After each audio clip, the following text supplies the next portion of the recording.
Hello student, आज सभी का हार्दिक स्वागत है मेरे YouTube channel the wizard of chemistry Prashant Sharma. तो स्टूडेंट्स, आज हम 12th क्लास के स्टूडेंट्स के लिए एक विशेष टॉपिक लेकर आए हैं चैप्टर 3 से, वैद्युत रसायन से वैद्युत अपघटनीय विलयनों का चालक। तो स्टूडेंट्स आइए हम पढ़ते हैं।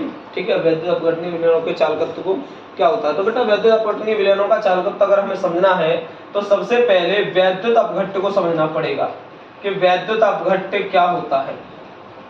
तो वैद्युत अपघट्य क्या होते हैं? तो वैद्युत अपघट्य बेटा वे पदार्थ होते हैं जिनमें विद्युत धारा का प्रवाह जो होता है, वे पदार्थ जिनमें विद्युत धारा का प्रवाह उनके जलीय विलयन में आयनन के फलस्वरूप प्राप्त आयनों द्वारा होता है। वे पदार्थ जिनका जलीय विलयन है, तो जलीय विलयन में क्या होगा? आयनन होगा, और आयनन से जो आयन प्राप्त होंगे उनके द्वारा क्या होगा? विद्युत धारा का प्रवाह होगा। तो वैद्युत अपघट्य क्या होते हैं? वे पदार्थ जिनमें विद्युत धारा का प्रवाह, वे पदार्थ जिनमें विद्युत धारा का प्रवाह उनके जलीय विलयन में आयनन के फलस्वरूप प्राप्त आयनों द्वारा होता है। जैसे NaCl वैद्युत अपघट्य है हमारा स्टूडेंट्स। ठीक है, Na+ आयन Cl- आयन। तो स्टूडेंट्स, वैद्युत अपघट्य क्या होते हैं? वे पदार्थ जिनके जलीय विलयन में आयनन के फलस्वरूप जो प्राप्त आयन है उनके द्वारा विद्युत धारा का प्रवाह होता है। तो ओके स्टूडेंट्स, क्लियर है? एक बार और रिपीट कर देते हैं। वे पदार्थ जिनमें विद्युत धारा का प्रवाह उनके जलीय विलयन या रासायनिक वियोजन कह सकते हैं, जलीय विलयन में आयनन के फलस्वरूप या रासायनिक वियोजन के फलस्वरूप प्राप्त आयनों द्वारा होता है। तो वे पदार्थ क्या कहलाते हैं? वैद्युत अपघट्य कहलाते हैं। जैसे NaCl हुआ, CH3COOH हुआ। ये वैद्युत अपघट्य कितने प्रकार के होते हैं? दो प्रकार के, प्रबल और दुर्बल। प्रबल वैद्युत अपघट्य और दुर्बल वैद्युत अपघट्य। प्रबल वैद्युत अपघट्य क्या होते हैं? वे पदार्थ जो जलीय विलयन में लगभग पूर्णतः आयनित हो जाते हैं, वे क्या कहलाते हैं? प्रबल वैद्युत अपघट्य। क्या कहलाते हैं? प्रबल। वे वैद्युत अपघट्य जो जलीय विलयन में लगभग पूर्णतः आयनित हो जाते हैं, वो क्या कहलाते हैं? प्रबल वैद्युत अपघट्य। और जो पूर्णतः आयनित नहीं होते, वो क्या कहलाते हैं? दुर्बल वैद्युत अपघट्य। जैसे NaCl किसका एग्जाम्पल है? NaCl प्रबल का एग्जाम्पल है, पूरी तरह आयनित हो जाता है। और जो एसिटिक एसिड है CH3COOH, ये किसका एग्जाम्पल है? दुर्बल का। तो ओके स्टूडेंट्स, वैद्युत अपघट्य दो प्रकार के होते हैं, प्रबल और दुर्बल। तो अपने टॉपिक पर चलते हैं, वैद्युत अपघटनीय विलयनों का चालकत्व।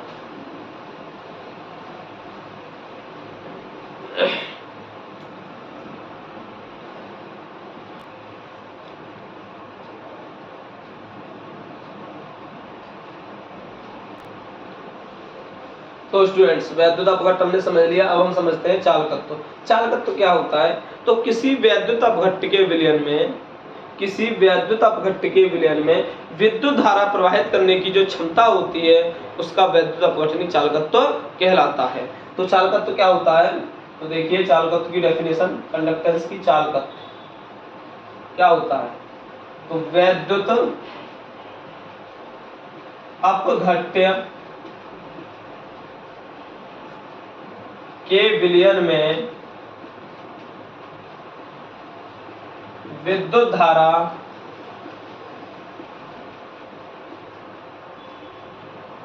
प्रवाहित करने की क्षमता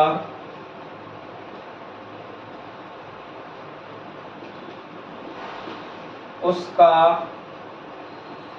किसका? वैद्युत अपघट्य विलयन का, उसका वैद्युत अपघटनीय चालकत्व कहलाता है। तो स्टूडेंट्स, आप देख रहे होंगे कि किसी वैद्युत अपघट्य के विलयन में विद्युत धारा प्रवाहित करने की जो क्षमता होती है उसका वैद्युत अपघटनीय चालकत्व कहलाता है। कोई भी वैद्युत अपघट्य है, उसका विलयन है, सॉल्यूशन है, उसमें आप विद्युत धारा प्रवाहित करेंगे तो उसकी जो कैपेसिटी होगी विलयन की, उसका क्या कहलाती है? वैद्युत अपघटनीय चालकत्व कहलाती है। वो स्टूडेंट्स, इसे इंग्लिश में क्या बोलते हैं? चालकत्व को कंडक्टेंस। तो किससे पहला लेटर ले लेंगे? C। इसे C से प्रदर्शित करते हैं, इसे सी से प्रदर्शित करते। ओके स्टूडेंट, तो चालकत्व को किससे प्रदर्शित करते हैं? सी से। ओके, इसे सी से प्रदर्शित करते हैं। दूसरा आगे और देखिए, एक चीज और आपको बताते हैं कि जो किसी वैद्युत अपघटनी विलयन का जो चालकत्व होता है वह उसके प्रतिरोध के क्या होता है? व्युत्क्रम होता है। क्या होता है? प्रतिरोध के व्युत्क्रम होता है। तो क्या लिखेंगे? किसी वैद्युत अपघटनी विलयन का चालकत्व, या किसी, हटा दीजिए, आप सीधा सीधा लिख सकते हैं, वैद्युत अपघटनी विलयनों का चालकत्व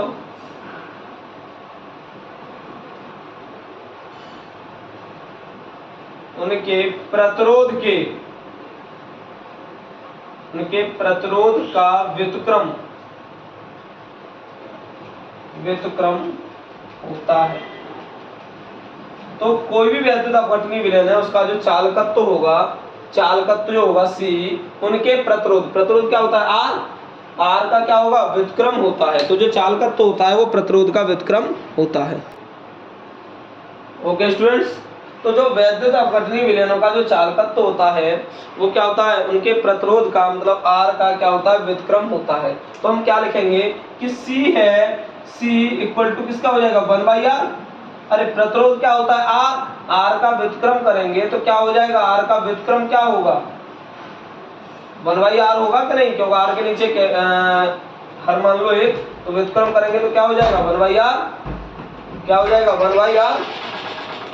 तो कहने का मतलब है जो चालकत्व है सी, वो प्रतिरोध का क्या होता है? व्युत्क्रम। तो सी इक्वल टू क्या हो गया? 1/r। तो चालकत्व बराबर क्या हो गया? 1/r। चालकत्व बराबर 1 प्रतिरोध, C इक्वल टू 1/r। अच्छा, इसका मात्रक देखें, ये फॉर्मूला हो गया चालकत्व का मात्रक। क्या हो जाएगा? फॉर्मूले से निकल आएगा 1 नीचे क्या है? R, प्रतिरोध का मात्रक, इक्वल टू 1 प्रतिरोध का मात्रक क्या होता है? ओम। ओम की पावर 1 है, जब ऊपर जाएगी क्या हो जाएगा? Ohm inverse. ओम इनवर्स को हम क्या लिख सकते हैं? ये ओम का चिन्ह, ओम इनवर्स। या बेटा जो ओम इनवर्स होता है वो इक्वल होता है किसके? मोह के। ओम इनवर्स लिख दीजिए या मोह लिख दीजिए। क्या लिख दीजिए? मोह। ओके स्टूडेंट्स, लेकिन अगर एसआई यूनिट में पूछे, एसआई पद्धति में मात्रक, कि एसआई पद्धति में मात्रक क्या होगा, तो एसआई पद्धति में मात्रक होता है सीमेंस। सीमेंस एस से प्रदर्शित करते हैं। तो कितने मात्रक हो गए इसके चालकत्व के? एक तो हो गया ओम इनवर्स। ओके स्टूडेंट्स, दूसरा क्या हो गया? मोह। और एसआई पद्धति में मात्रक क्या हो गया? सीमेंस। क्या हो गया? सीमेंस। एक बार और से सही से लिख देते हैं।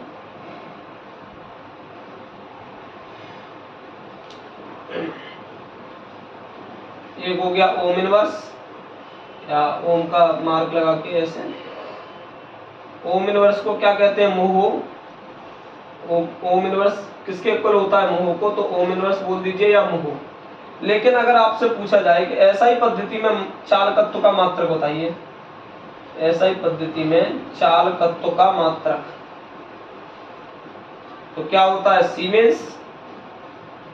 क्या होता है? सीमेंस। किससे प्रदर्शित करते हैं? एस। ओके स्टूडेंट्स, तो ये आपका टॉपिक क्या हो गया? चालकत्व।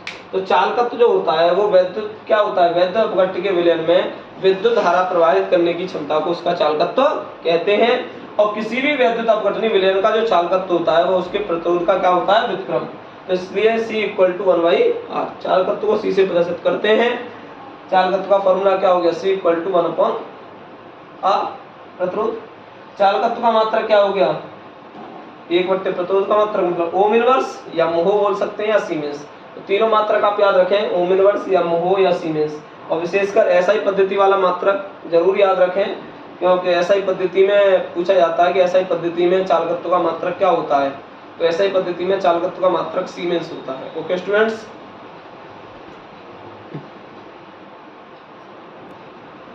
तो स्टूडेंट्स अभी हमने चालकत्व बताया था, अब पढ़ेंगे विशिष्ट चालकत्व। विशिष्ट चालकत्व या चालकता भी कह सकते हैं इसको, चालकता। तो विशिष्ट, स्पेसिफिक चालकत्व, कंडक्टेंस और या चालकता बोलना चाहे तो कंडक्टिविटी कह दीजिए, CONDUCTIVITY। तो स्पेसिफिक, कंडक्टेंस या कंडक्टिविटी क्या होती है, विशिष्ट चालकत्व। तो सीधा सा है कि चालकत्व किसका व्युत्क्रम था, प्रतिरोध का, और विशिष्ट लग गया तो विशिष्ट चालकत्व किसका व्युत्क्रम होगा, विशिष्ट प्रतिरोध का। Okay students, clear. तो ओके स्टूडेंट्स, चालकत्व किसका व्युत्क्रम था, हमने बताया था कि चालकत्व किसका व्युत्क्रम था, प्रतिरोध का। ऐसे ही विशिष्ट चालकत्व क्या होगा, विशिष्ट प्रतिरोध का व्युत्क्रम होगा। तो कहने का मतलब है कि विशिष्ट प्रतिरोध, विशिष्ट प्रतिरोध किससे प्रदर्शित करते हैं, रो से। विशिष्ट प्रतिरोध के व्युत्क्रम को विशिष्ट प्रतिरोध के व्युत्क्रम को विशिष्ट चालकत्व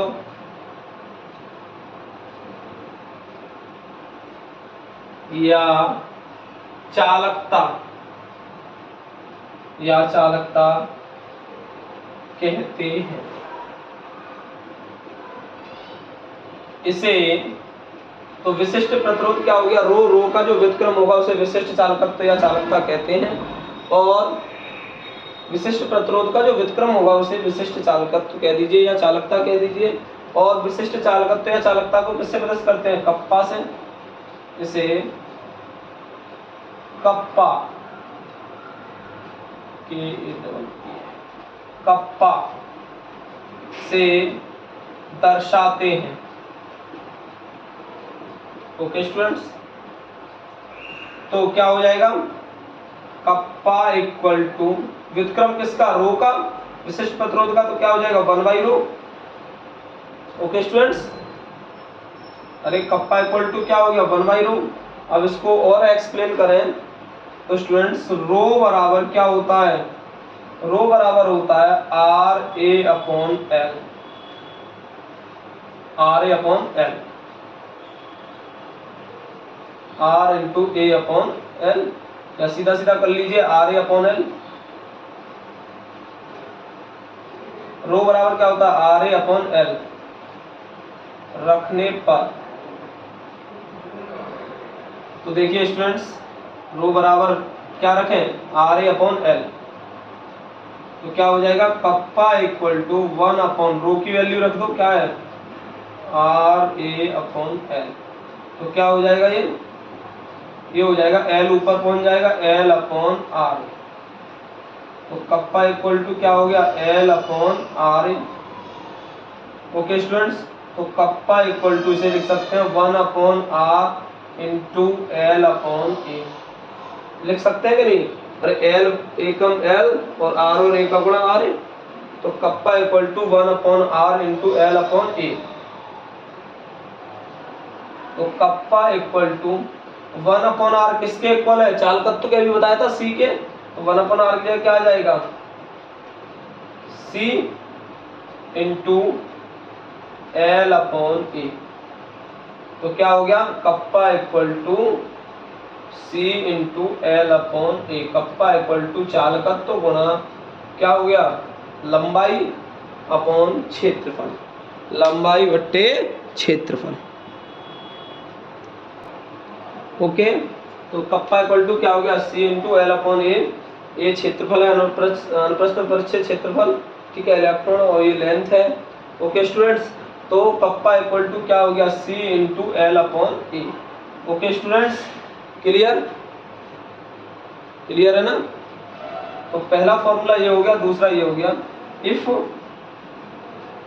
सपोज करिए कि लेंथ भी एक है, लेंथ भी क्या है 1 सेंटीमीटर, क्षेत्रफल भी 1 सेंटीमीटर स्क्वायर है, तो उस कंडीशन में क्या होगा, तो kappa equal to C into L की वैल्यू क्या है 1 और ए की वैल्यू 1, तो कप्पा इक्वल टू क्या होगा C।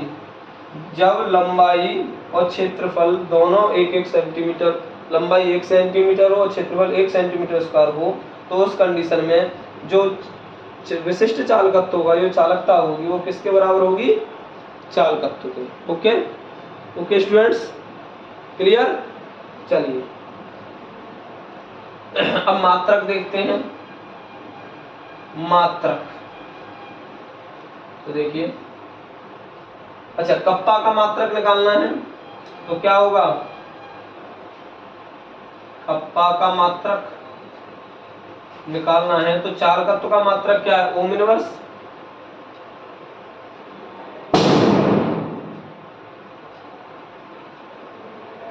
चलिए एक बार पहले नोट कर लीजिए, फिर इसको साफ करके तब हम मात्रक समझाते हैं।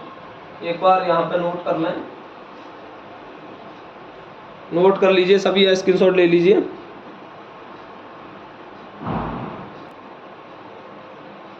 नोट कर लिया होगा सभी ने, या फिर स्क्रीनशॉट ले सकते हैं।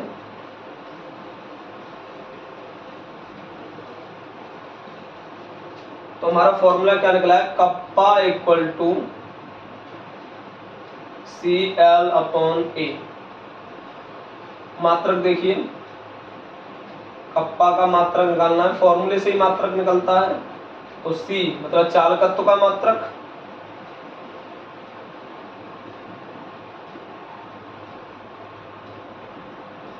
इनटू L लंबाई का मात्रक, अपॉन क्षेत्रफल का मात्रक। इलेक्ट्रॉनों के अनुप्रस्थ परिच्छेद का क्षेत्रफल होता है ना, ये लंबाई। तो क्या हो गया, चालकत्व का मात्रक क्या होता है, ओम इनवर्स, इनटू लंबाई का मात्रक क्या होता है, सेंटीमीटर। अभी ऐसा यूनिट में नहीं ले रहे हैं हम, अपॉन क्षेत्रफल का होगा सेंटीमीटर स्क्वायर, स्क्वायर से सेंटीमीटर कट गया, ओम इनवर्स इनटू 1/सेमी। सेमी जब ऊपर जाएगा तो क्या आ जाएगा, ओम इनवर्स सेमी इनवर्स, या ओम इनवर्स किसके इक्वल होता है, मोहो के, मोहो सेमी इनवर्स, या सीमेंस सेमी इनवर्स। लेकिन ऐसा यूनिट्स क्या होंगी, ऐसा यूनिट्स क्या होंगी बेटा, ऐसा यूनिट्स में जो मात्रक होता है वो सेंटीमीटर नहीं आएगा, क्या आएगा, मीटर। इतना चेंजिंग है। ऐसा यूनिट्स क्या होंगी, ओम इनवर्स मीटर इनवर्स, या